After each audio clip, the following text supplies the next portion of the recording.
Well, kasi yung unusual para sa akin, that's the opinion nung bank manager. I don't see how it will affect the case. Hindi naman siya matter at issue dito. Hindi naman kine-question yung validity noong encashment, di ba? So, I thought it was petty, no?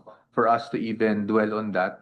The only questions I raised was, I just wanted to clarify kung bakit nga nag-exit, no, sa labas. But again, I cannot really dwell on the merits, pero at least ma-explain ko lang kung bakit ganun ang naging approach ko sa Speaking on the cross-examination. fire exit, sir, bakit po importante that you asked about that? Ano pong Just to dispel any insinuations, doubts, whatever, as to bakit sa fire exit.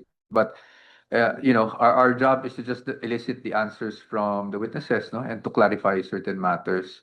So as you can see naman, and as I've always said, I'm committed to not delaying the proceedings. So kung hindi naman, and that's just not me, but the entire defense team, no? So kung hindi naman kailangan magtanong pa ng additional questions, we don't want to be petty about things.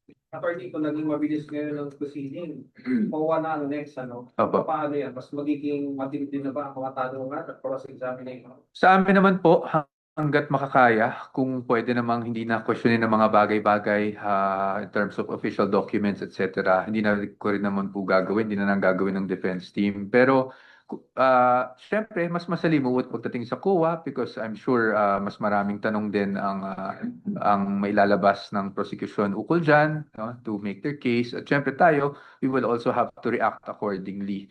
But I'm still hoping na hindi na tayo ganun kahaba, no? It will depend on how the proceedings go.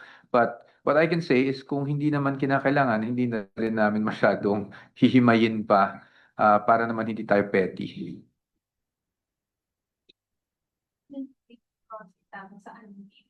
So what you do not accept, do not agree that this is an unusual transaction.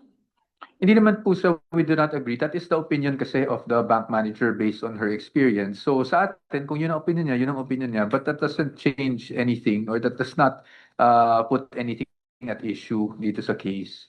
Kasi ang pinag-uusapan naman dito, hindi ba yung use of the funds, no? It's not the withdrawal of the funds. So hindi, para sa akin, again, I'm overusing the word, parang masyado ng petty talaga kung pati yun patulan pa natin.